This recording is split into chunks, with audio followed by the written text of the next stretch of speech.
All right, you can begin. Greetings, everyone. My name is Ramona Gulab Singh, and together with my teammates, Judah Salmon, we will be presenting on the topic understanding others.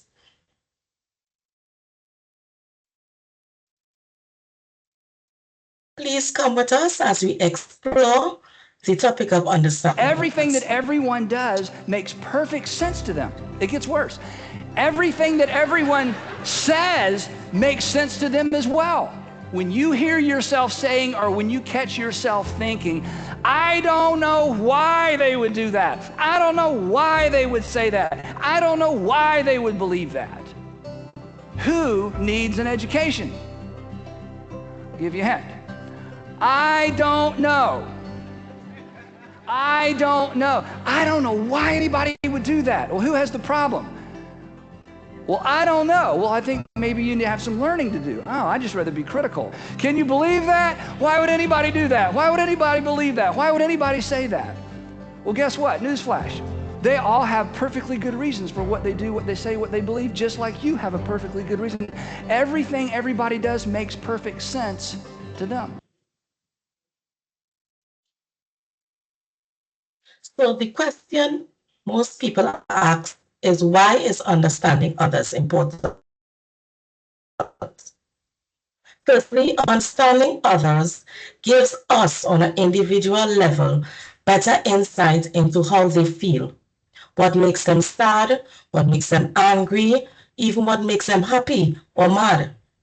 It gives us the ability to connect with them on similar factors such as extracurricular activities, like if they like rugby or if they like playing chess, whether they like to read horror novels, or whether they just like to watch sitcoms.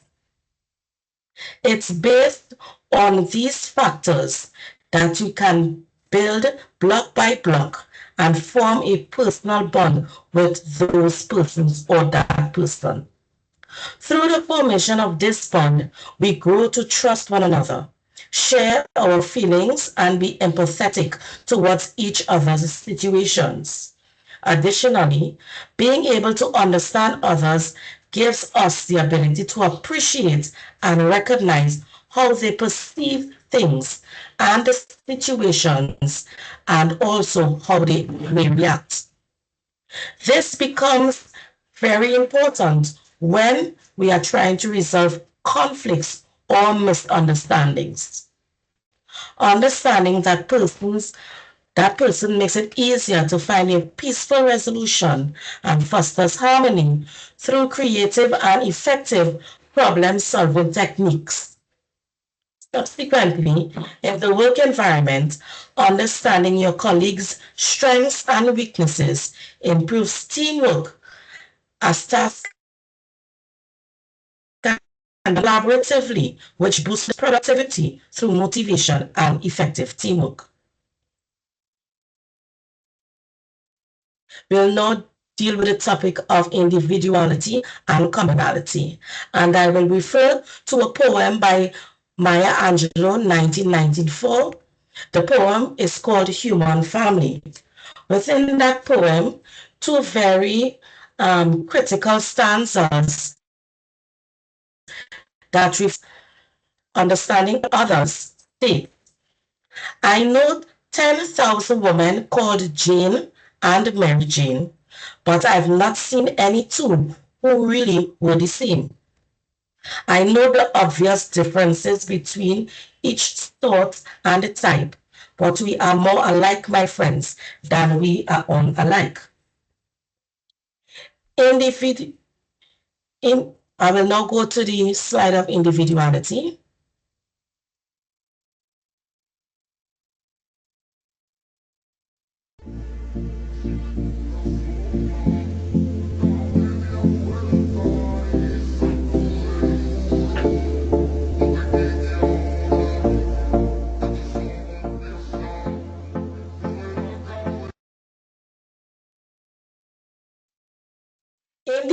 Individuality is what sets you aside from everyone else. It's what makes you you. The factors that contribute to an individual's distinct qualities include, but are not limited to, their cultural background, ethnicity, gender, and the environments they grew up in or may have spent some time in.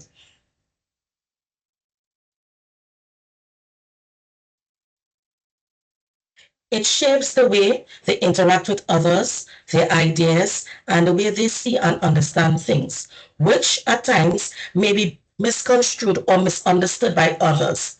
And that in itself is what makes us all different, but yet the same, as can be seen in my next slide on commonality.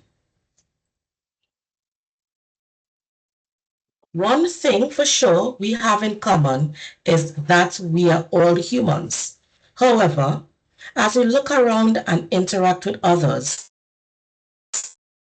we see traits that are common, such as our gender, some ethnic characteristics, or even.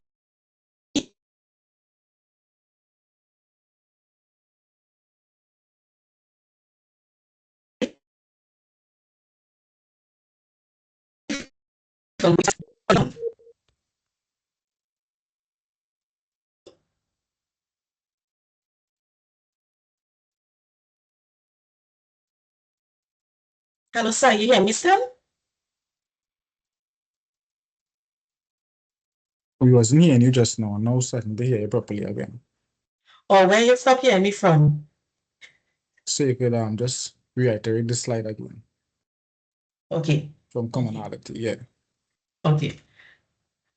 One thing for sure we have in common is that we're all humans. However, as we look around and interact with others, we see traits that are common, such as our gender, ethnic characteristics, or even the way we dress. Further interactions may even expose similarities in our backgrounds, family values, political opinions, or even religious persuasions. These common factors lends itself to a feeling of belonging, a feeling that there are others who share and understand the things we do. The mixture of both individualism and communality can prove to be a challenge as various ideologies can clash.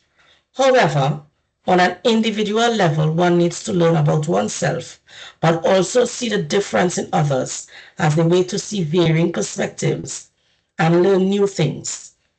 Modification to one's attitude and behavior can increase understanding and build meaningful, successful relationship filled with diversity, varying personalities, and experiences.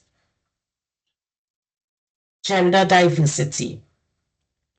Gender diversity encompasses not only men and women, but other individuals who identify with non-binary identities. The perception of gender is shaped into our minds and upbringing from since our inception. It is shaped by our family, friends, and environment to assign specific roles and tasks according to gender and what society expects from those gender roles, especially in leadership positions. Being open-minded to gender diversity increases our perception of what is considered normal or routine to us. It gives us an opportunity to look outside the box and experience diverse perspectives, life challenges, and communication styles that challenge our previous assumptions. Elaborating on your previous perspectives forces you to rethink everything you thought you knew. You start to reevaluate your belief system, your makeup, and ideologies. It causes you to see others that have had experiences just like you and alters your thought processes, breaking preconceived barriers and biases of labeling.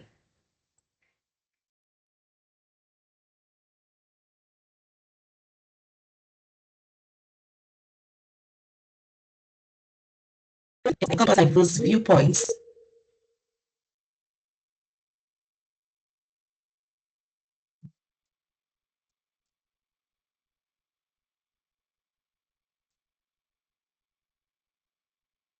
Hello? Yeah, we now hearing you.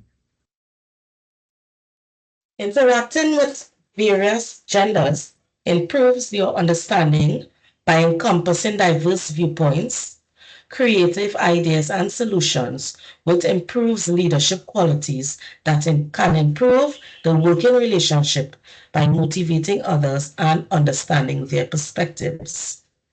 Likewise, being open to diverse genders improves your emotional response to others as you test your personal, cultural morals and norms. It helps you get a better understanding of others' emotional experiences and feelings so that you can better respond to them. Similarly, it promotes communication and encourages active listening. Interacting with diverse genders teaches you to pay more attention to what is being said and sometimes even change the style of communication so as to avoid miscommunication and allows the building of trust and strong relationships. Consequently, building strong connections with other people of various genders dispels biases and ignorance and fosters harmony. Persons become more willing to share their life experiences, share their ideas, and in turn, they feel more respected. Being seen by others and understood strengthens a team and brings unity, which promotes cohesion and productivity. Cultural diversity. Historically, culture was only used to characterize people by race and as a concept of labeling or classifying persons. However, to this day, it still shapes our everyday perspective and culturally influences our experiences and assumptions.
As a leader, one must be able to relate to others by broadening their perspectives and adapting to new situations. Advocating for inclusivity empowers cultural awareness and enhances communication. Interacting with persons from different cultures improves understanding of others' background, values, and challenges. It improves one's ability as a leader to gain new insights into another's perspectives, appreciate diversity, better understand nonverbal cues, and avoid misunderstandings.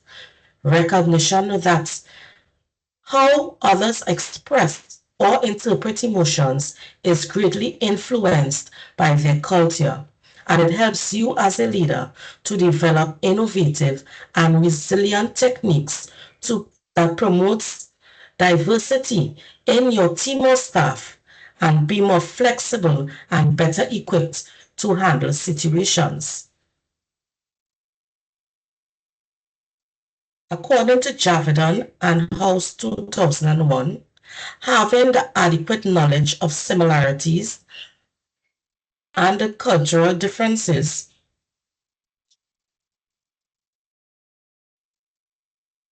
of persons is of critical importance to management. This is crucial because interacting with people from different countries tends to be challenging, yet it can produce great opportunities for collaboration. Understanding others from diverse countries needs adaptability to the cultural sensitivities it encourages.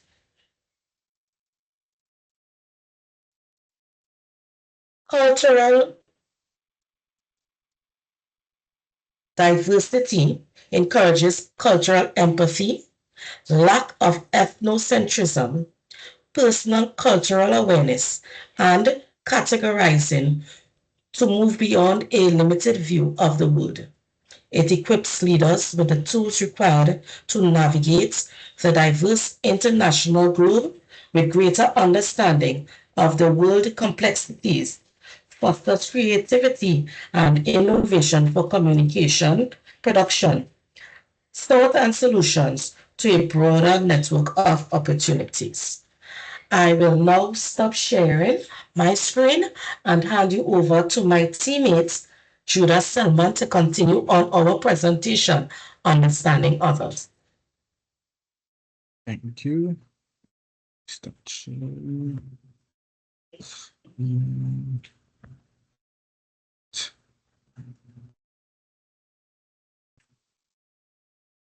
You guys see my screen?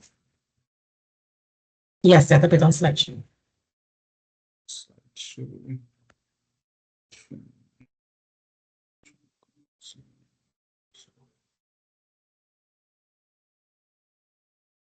Good day, everyone. I'm Judah Salman, and I'd like to extend my sincere thanks to my co-presenter, Romana, for her excellent delivery on the first part of our presentation. So now we'll be speaking about building multicultural appreciation. And this is developing cultural awareness and leadership to be effective in diverse organizations. Leaders must appreciate and understand different cultures. Paul Peterson, 1988. Success in multicultural settings requires awareness, knowledge, and skills. David Hope's 1979 intercultural learning process model describes how people learn to communicate and understand other cultures. Stage 1, this is ethnocentrism. Ethnocentrism believes that one own culture or way of doing things is superior and can lead to intolerance, hostility, racism, and sexism. So basically, you're feeling like your culture is the only way. There's no other culture better than yours. So it more feeling you have a big ego, as some might say. So this is the first stage, ethnocentrism, of the intercultural learning process model. So move into the next stage. Right. This is intercultural learning process model, a little more deeper. So this is ethnocentrism, believes that one own culture is best or superior. It can lead to intolerance, hostility, or aggression towards other cultures. Yes, so you're more or less, your ego is big, so you're judgmental to other cultures. You build up an aggression towards other cultures, and individuals at this stage often try to impose their culture on others. Yes, so you feel like your culture is the only way, and your values or the way you dress in your culture, you try to impose that on other persons as well. So this is ethnocentrism. And transitioning out of ethnocentrism, we have awareness. So, and this is recognition that other cultures exist and have their own ways of thinking and acting. So you're no longer feeling like your culture is superior. Now you're recognizing that, hey, there's other cultures, and there would be people who act differently. There'll be people who probably dress differently. Yeah, and it begins to see that cultural differences are normal and learned. So it becomes normal to you after you is aware of it. And moving into the third stage, this is understanding. So after you're aware, you understand and you gain knowledge about other cultures, values, customs, and behaviors. Learning occurs on a rational cognitive level, like putting together puzzle pieces, somewhat detached or analytical. So, so we move out of ethnocentrism. That's where we felt like we were superior. Our culture is the only way. And then we went transitioning from ethnocentrism, we went into awareness. And this is where we understand that, hey, there's other cultures, there's people who would act differently. And then the third stage would be understanding. So you understand that other cultures would have different values, customs, and behaviors. And the fourth step would be acceptance. So here's where you accept and you respect them. So you're not only accepting, but you're giving them that respect as well, and knowing that there will be differences in the way they are, in the way they probably dress or the things that they eat or something like that. Yeah, so accepting and validity of other cultures without judgment. So you're not judging them. You're accepting, you're more or less being open and adopting a live and let live. So you'd be able to communicate with them. You'd be able to probably deal with them on a daily basis. It recognizes that other cultures have value, even if they differ from one's own. Yes, so you're giving them, in terms of respect, you understanding that they have value, even though it might differ from your own. Yes, so those are the 4 stages of the intercultural learning process model. And this is to just delve a little deeper into acceptance and slash respect. Individuals recognize that other cultures have valid views and values. They believe it is acceptable for others to hold different beliefs or practices. This stage reflects tolerance rather than full understanding or equality. According to Riddle, as cited in Aleppo and Lustrograph 1987, acceptance may still be limited on or negative attitude. So some persons would accept, yeah, so they would accept that there will be differences and stuff like that. And then some person would accept with a negative attitude. Yes, so they would still probably have something bad to say about them, probably because they have a bad experience or a not so good experience. Yes, so there'd be the 2 types of people. And it shows civility and respect, but does not yet place equal value on others' cultural views. So those are the 4 steps of the intercultural learning process model.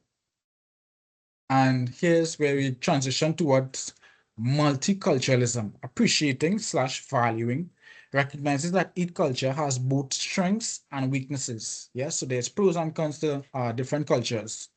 Yeah, none of them is perfect. It begins to appreciate and value specific aspects of other cultures. It shifts from being objective to more subjective, relating cultural traits to one's own identity. Example, enjoying and valuing international foods, music, traditions. So basically, you're more open, you eat their food, listen to the type of music that they listen to, or probably celebrate a day in the year that they keep for this as a celebration, or probably celebrate one day in the year that they put aside for a specific celebration or something like that. And here is selective adoption. So here is one. Selective adoption adopts attitudes or behaviors from other cultures that seem useful or admirable. So it's something that you see that you like, that you think could probably add to your personal growth.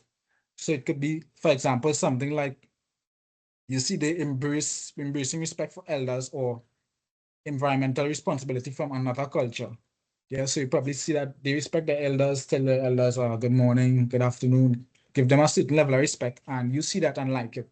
So you want to probably integrate that aspect into your own actions, into your own daily actions, or probably teach someone else about it. Yeah, so this is selective adoption, something that you see, you like, and you take, and you want to probably use it for your own personal growth. Multiculturalism, the ideal stage of an ongoing process. Person feels comfortable and effective communicating across many cultures. Yes, so you more or less displaying a open, you're open-minded. Identity and values transcend cultural boundaries, displays openness and adaptability in diverse situations. So you'd be able to communicate with almost anybody.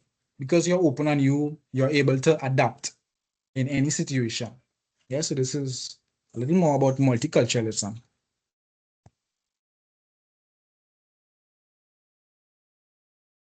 Multiculturalism is not a final state, but a lifelong process of learning and openness.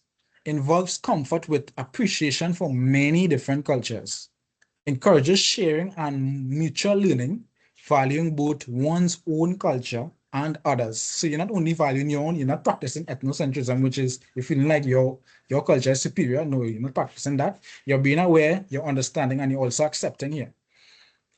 Yeah, and you're encouraging and sharing, and you're also learning from others as well too. So you'd probably teach someone about something from your culture that could help them, and you'd probably learn something from someone else's culture that you would be able to learn as well too. Yeah, it promotes openness to new experiences that enrich personal growth. Yeah, so the new things that you learn, experiences or something like that could help with your personal growth, as we talked about in one of the previous slides. And it also displays openness as well too. It helps groups and generations understand and appreciate each other's perspective. So you are not watching it from your own perspective, but you are watching it from the other culture's perspective. Yeah? Example, youth and elders or different cultural/student groups learning from one another. The ultimate goal, seeing the world through multiple cultural lenses and not just your own. So it constantly reiterates that, hey, you're not just studying your own culture and feeling your culture is the way, your culture is the only way. No, you're seeing it through, seeing the world through multiple cultural lenses and not just your own. It builds understanding, empathy, and respect. Yeah, so when you see it from other person's perspective, you would understand, you would gain empathy and also respect. And we also learned that in the intercultural learning process model as well too. We learned about that, where we give them that respect, and that was in acceptance, where we accept and respect that they would have differences, they would not be like us, and that type of stuff, even when we don't always agree. And this is Hope's 1979, Lepo 1987. Attitudes towards differences. People often see others through many layers: culture, race, religion, lifestyle, etc. Our views are influenced by personal experiences, and this is true.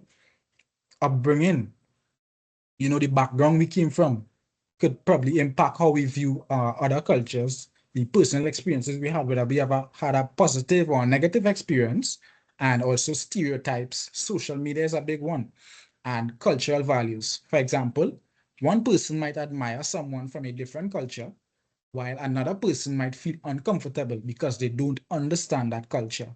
Yeah, so we have person number one, he's admiring everything that he see, uh, because it's new to him. And then we have person number two, who is feeling uncomfortable because nothing that they see is normal to them, I should say. Yeah, so an example number two is, imagine you meet someone who speaks a language you don't know. One person may feel curious and want to learn from them. And then person number two, another person may feel nervous or uncomfortable. And then the third person may admire them for knowing more than one language. So we see here the attitudes towards differences. So we have the first person, he's feeling curious and he wants to learn from them. And then we have another person feeling uncomfortable because he don't know the language. He don't know what they are talking about, what they are saying. And then we have the third person who's admiring them for knowing more than one language. Yeah, so those are the attitudes towards differences.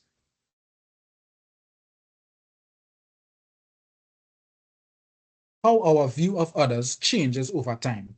As children, we don't necessarily think about differences between people like skin color, religion, or culture. And that's true. When I was growing up younger, I remember as a child, I was studying to play. We're not studying about culture, religion, none like that is on my mind, but having a good time with my friends. But growing older and maturing, your views change on how someone is viewed. Yeah, because that is where you start maturing. And we reach a stage where we understand and often respect those values. Yeah, so we grow older and we understand that, hey, this person might be practicing something different from me, whether it may be the religion, their lifestyle, and we give them that respect. Based on your positive and negative experiences, some people can dislike or embrace many differences. And this is true. I think we spoke about the positive, how the impact of positive and negative experiences could play on person's differences, whether you like it or not.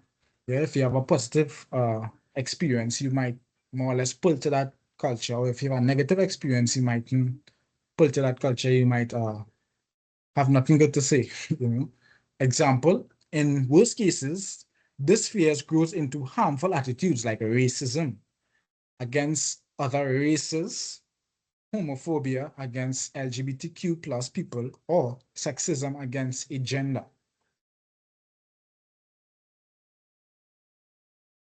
So now is the time I would allow you guys to share any experience with us that made you dislike a difference. So I know probably my partner could share an experience, or I could share an experience as well myself. I remember coming home in a maxi, and these Spanish speaking persons, they're speaking above everybody else. And I don't understand anything they're saying, and it had me on the edge, had me feeling a little upset, uncomfortable, because I don't understand anything that they are saying. And then they are speaking above everyone else, so you more or less can't hear yourself in the maxi, that kind of thing. Yeah, so that's my little experience of that made me dislike somewhat a difference. Yeah. So I'll also open the floor to anybody who would like to share uh, or an experience that made them dislike a difference. One person doesn't have to be long, could be short. Hi. So an experience I had when Yeah, a difference would be probably how it is. Some children were grown up, right? So yeah, while it is you would be accustomed to growing up and actually not be aware of the complications and probably how your clothes, yeah, the type of clothes you wear in comparison to yes, someone else who is cultured differently and would true. look at that and understand that and actually look at you in a scornful or in a manner that means that you are dressed not properly or not up to their standard. Yeah, and thank you for that. Anyone else would like to share?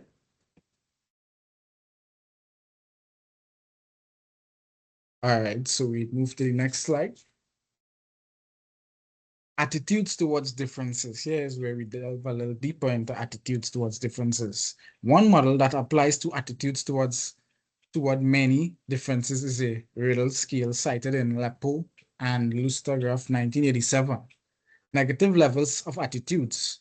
Repulsion sees people who are different as weird, unhealthy, or wrong. It believes it's okay to try to change them to fit in with everyone else. So it's more or less a type of peer pressure kind of thing. So you are seeing them as, because they are different, you are seeing them as weird, they're unhealthy, they're wrong. Just because they might practice different things from you. And you basically pressuring them into to fit in, to be like everybody else. Yeah, so that is repulsion. And then we have pity. Things people who are different were born that way, but sees it as sad or unfortunate. It believes that being different is childish or not as good. Thinks the best way to help is to push them to act more normal. So this also plays a part of peer pressure as well too. Yeah, so you're feeling sorry for that person because they are different, and then you feel like they were born that way, and then you're pushing them to act normal or to act like everybody else. Yes, so we have repulsion, pity, and the third one would be tolerance. Believes that being different is only a temporary stage that people will eventually grow out of. Thinks those who are different should just be tolerated and treated like children who are still learning. Yeah, and sometimes when an elder person might see a younger person doing something wrong, they would say, he's young, he'd grow out of it when he gets older. Yeah, so this is a form of tolerance. They're just accepting your behavior because you're young, you still have a lot of stuff to experience and a lot of growth could still take place. And then we have acceptance, which is the last model of the intercultural learning process model. Yeah, it implies that one needs to make accommodations for another's differences, does not acknowledge that the other's identity may be the same value as one's own. Yeah, so here you are, you making accommodations for the person's differences and you're understanding that they would be different and they might be uh, upkeeping or upholding the same values as you. Yeah, so those are some negative levels of attitudes. And then we dive into the positive level of attitudes. Support acts to protect rights of people who are different. Even if it feels uncomfortable, one recognizes that unfair treatment is wrong. So this person, they stand up for what is right. So basically they are advocating for the persons who might have differences or something like that. And they are ensuring that no unfair treatment is taking place. And then we have admiration, recognizes that being different takes courage in society, is willing to examine their own biases and try to improve. Then we have appreciation, appreciates and respects diversity in people. And this is a big one. Appreciation is a big one. We talked about this heavily in the some of the previous slides. Appreciation, appreciating that persons would be different, yeah, and respects diversity in people, is willing to challenge unfair or rude behavior towards others. And then you have nurturance, believes that differences in people are important and needed in society, enjoys and values these differences, is willing to stand up for and support them. Yeah, so all these are the positive levels of attitude where you'd want to support someone with differences, admire, appreciate, and nurturance, which is believing that differences in people are important and needed in society.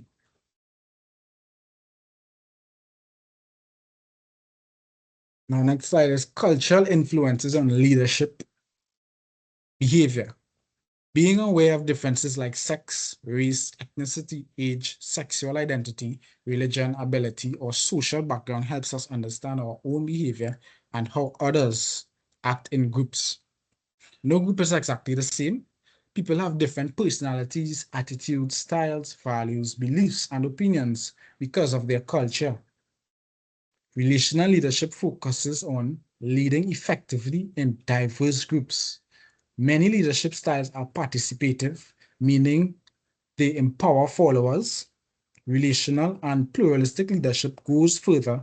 It aims to change the group's culture so that diversity is seen as a valuable strength.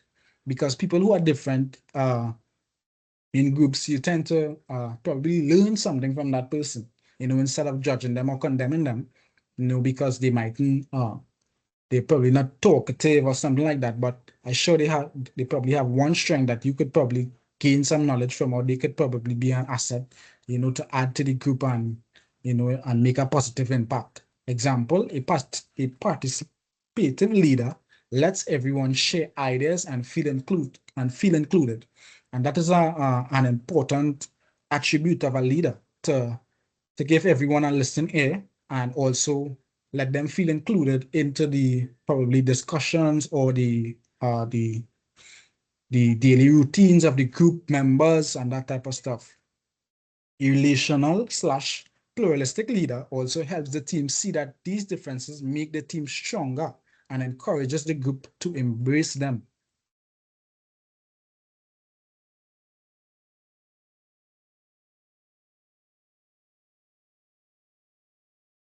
It's wrong to judge people based on just one part of who they are. People's action come from a mix of many factors like background, experiences, and culture. Instead of assuming these things based on stereotypes, it's better to observe behavior and try to understand attitudes. In leadership, it's important to look at the variety of human behaviors. Culture affects how people communicate, handle conflicts, and make decisions in groups. So culture plays a big part of how people communicate. Yeah, the background where they came from. Yeah, it also plays a part on how they handle conflicts. Some persons might be more outright and open and probably quarrel back, or some person might tend to de-escalate a situation in a civilized manner. Yeah, right. Communication. Communication in groups. Communication in groups, people communicate in many different ways. Some are very talkative, while others are quiet and prefer writing. Some are expressive and emotional, while others are more thoughtful and analytical. Certain people are open and direct, while others are more guarded or indirect. Yeah, and I think in the presentation before this one of our teammates, she spoke about members from the class, she spoke about being an introvert and an extrovert. And cultural backgrounds also shape communication. In some cultures, direct words and eye contact show respect, while in others, indirect language and softer body language are valued. Yeah, so in some cultures, eye contact might show respect, and then others, it might be indirect language, softer body language are valued. Yeah. Some people see punctuality as important, while others take a more relaxed approach to time. Yeah, and I think our culture sees punctuality as very important because we could enlighten it probably school, where you'd have to submit an assignment on time. You'd have a certain allotted amount of time to before you submit the assignment, if it's whether it is a week, whether it is 2 days, 3 days, yeah, and we have to meet that deadline. Uh, and if we don't, there might be consequences for actions. One aspect of useful speech community. One useful idea in communication is the concept of speech communities. A speech community exists when people share common rules about how to talk and what purposes communication serves. Word 2004, page 115, lab of 1972. This is important because people from different speech communities may sometimes misunderstand each other. Word 2004. Speech communities can be based on gender, ethnicity, workplace, interests, or other groups that share language patterns. Recognizing and respecting different speech communities help us communicate more effectively in a diverse culture. Yeah, so when we respect and we accept, it makes us be able to learn, and we could probably work in any speech community because we had an open mind towards other speech communities, which makes it easier for us to communicate and talk in a diverse culture. Examples, in one group, it might be normal to interrupt each other while talking, and in another group, interrupting might be seen as rude. Yeah. So some groups use formal words, others use slang. Some groups might use some slangs as there are so many slangs. I can't remember any at the top of my head right now. Yeah, workplaces, genders, cultures, and even hobbies can shape how people talk.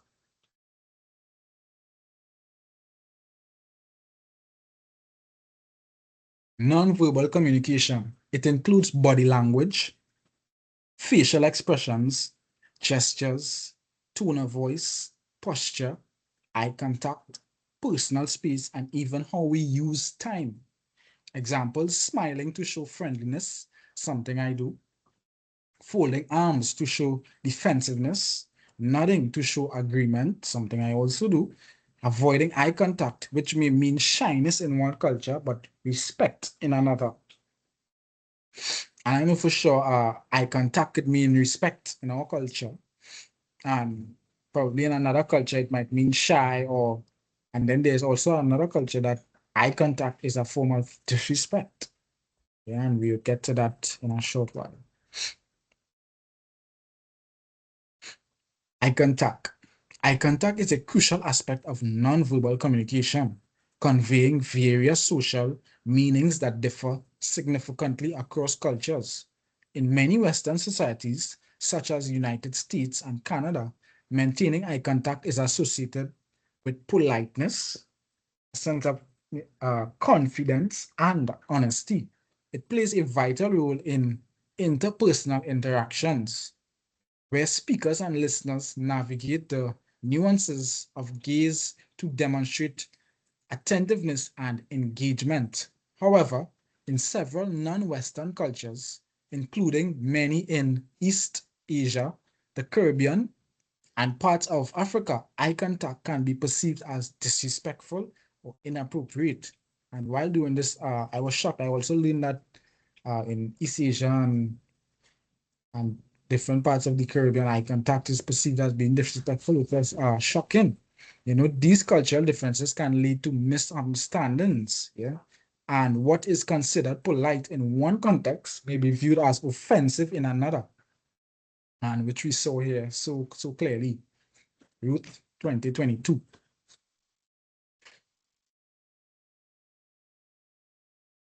Conflict resolution.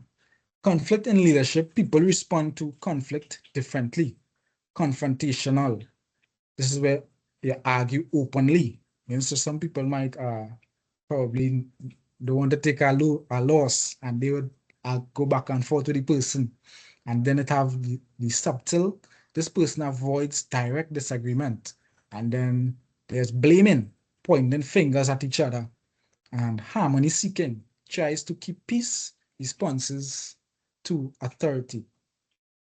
Yeah, so these harmony seeking people is persons who try to more de-escalate the situation in a nice way, you know, always try to keep peace between the two parties who are in the conflict or anything like that. Yeah, and I think harmony is an important way to dissolve conflict. A little bit more about conflict resolution. Values may guide resolution. Example, prioritizing team harmony or environmental concerns. Leaders manage conflict by staying focused on goals, completing a project, maintaining positive relationship, respecting team opinions, yes, being open to other persons, what other person may have to say, you know, not only going with your idea or your the thing that you came up with, you know, you're also open to other responses as well, to acting ethically and inclusively. Example, considering everyone's input, so not only yours. Yeah. And then there's decision making. Decision making, people make decisions in different ways. Some rely on majority votes, while others seek consensus and include minority opinions. Sometimes, if a clear decision doesn't emerge, issues are postponed. Decisions can be made by leaders, experts, or those directly involved. Relational leadership emphasizes communication that seeks to understand others, not just persuade them. Leaders should ask themselves, how might my perspective affect my view? How can I understand others better and be understood more clearly? Effective communication and listening. Being a better communicator improves almost everything in life. Communication is more than talking or writing well. It also involves listening. So listening is a big part of communication. As one student leader said, God gave me 2 ears and 1 mouth. I figured that's a message to listen more than I talk. In Chinese, the symbol for listening combines ears, the eyes, and the heart. showing that listening involves the whole person.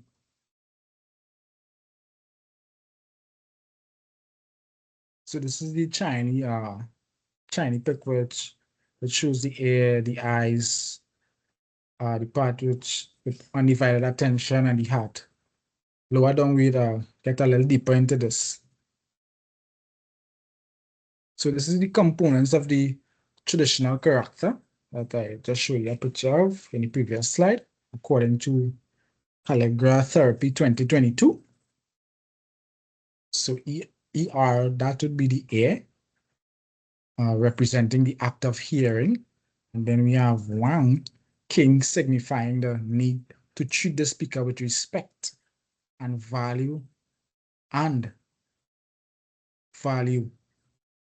And then we have MU, that's the eye, indicating the importance of observing the speaker's body language and nonverbal. Then we have YI, Y1, one representing undivided attention to the speaker. And then we have the heart, symbolizing the need for empathy and emotional connection to truly understand. Those are the components of the traditional character. Empathy versus sympathy. So empathy is using another person's standards and perspective to understand their experience, trying to see things as they would want you to see them. So you're basically watching it from their perspective and imagining how others feel and connecting their emotions without being told directly. Yes, that's empathy. And then we have sympathy, where you putting yourself in the person's shoe, yeah, putting yourself in someone else's place, but keeping your own perspective. Yeah, so you're putting yourself in their place, you're understanding what they're saying, but you're still keeping your own perspective on the matter. You're feeling sorry or sad for the other person while using your own judgment. So your own judgment still stand even though you feel sorry for them. So the key difference is empathy, where you understand from the other person's point of view. And then we have sympathy, feeling for someone, but still seeing things from your own perspective. Yes, so empathy, you understand, but you're still keeping your own view on it.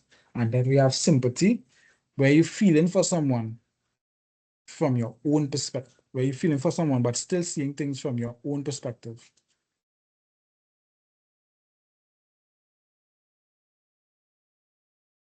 And just a little more about sympathy versus empathy. Responding to feelings. If a friend with low self-confidence says, I made a comment in our meeting today and it was awful, people laughed at me, a sympathetic response would be, you might try to cheer them up by saying, it wasn't that bad. It was funny. It was just funny. People probably don't even remember. Yes, so you're basically downplaying their feelings. Yes, so that's a part of sympathy. So you understand what they say, and you're watching it from your own point of view by downplaying their feelings. An empathetic response would be, you acknowledge their feelings. I know how hard it is to speak up in that meeting. It must have been really scary for you. This shows understanding, and it also encourages honest conversation. Yes, so those are the differences between a sympathetic response and an empathetic response.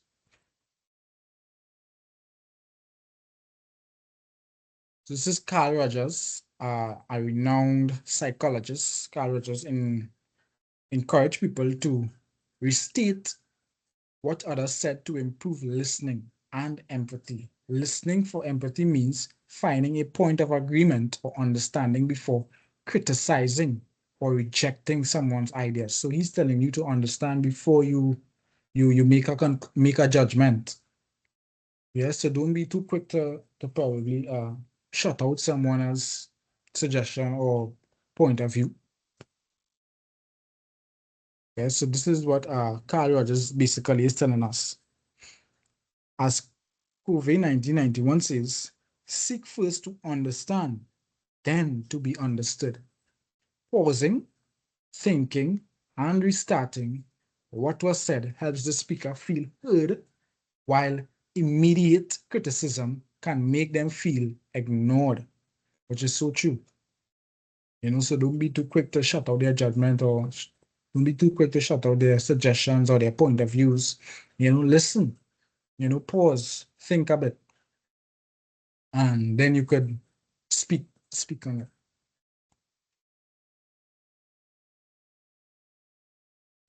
Empath Empathic communication is the practice of actively listening. Empathic communication is the practice of actively listening to and understanding another person's feelings and perspectiveness, while also communicating and understanding back to them. It involves being present, acknowledging their emotions, and responding with compassion. So empathetic communication, and the word empathy itself is about compassion. Yeah, showing that you care, which fosters trust, strengthens relationships, and resolves conflict. Yeah, a more empathetic approach to the way you deal with a situation could help resolve it more effectively.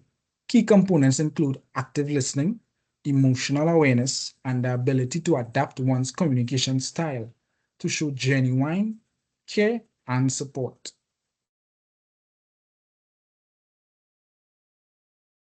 Key aspects of emphatic communication: understanding perspectives. Empathic communication requires setting aside your own biases to understand another person's point of view, even if it differs from your own. Yes, so you understanding the other person's point of view, and even if it differs from your own. And then you're practicing emotional awareness. This involves recognizing and understanding your own emotions and those of others, and being mindful of how you respond. And active listening this means giving someone your full attention without interrupting, allowing you to deeply hear and understand their emotions and concerns. Rodriguez 2025. Responding with compassion. You then communicate your understanding through words, actions, making the person feel valued, heard, and supported. So these are the key aspects of empathic communication, where we understand firstly, and then we practice emotional awareness. And emotional awareness this is where we understand, and then we listen.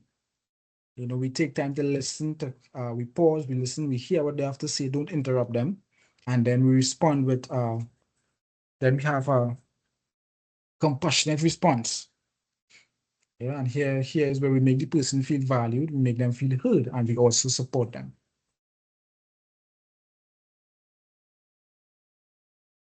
And this is the complexity of communication, a little table.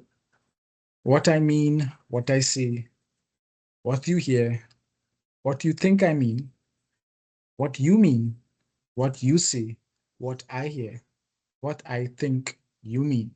So communication can be a little complex at times. You might not understand persons all the time. So there's always that a little bridging in communication. Cultural and gender lenses in communication. Stereotype. Women talk more. Reality. Men often speak first, more often, and for longer. Then we have the speech styles. In 1990, men report talk, share info, tell jokes, show independence. Women report talk, build connections, seek agreement, add softening phrases. Example, it's just my opinion. And this is assertive communication. Assertive communication, socialization shapes communication. Some women silence or avoid conflict, act as peacemakers, Some men see aggression as manly, expect others to yield. Assertiveness principle: everyone has the right to speak and the duty to listen. You may ask or request others. You may ask or request. Others may accept or decline without apology. And unassertive communication, assertive, aggressive. The assertiveness continuum: passive, give up your rights, let others take advantage, you regret not speaking up. So this is a passive approach to assertiveness. Assertive, not about always getting your way. It means expressing yourself clearly and being understood. Relational leadership parallel, not about control, about respecting others, listening, and contributing productively. This is a little more about assertive communication. It goes beyond understanding. It seeks shared meaning. Boom 1993 may create a third culture, blending perspectiveness, cultures, and contexts. This new culture develops its own shared language and vision. Simons et al. 1993, core beliefs in such organizations: people are good, honest, and trustworthy. People are purposeful. Everyone has a unique contribution. Complex problems need local solutions.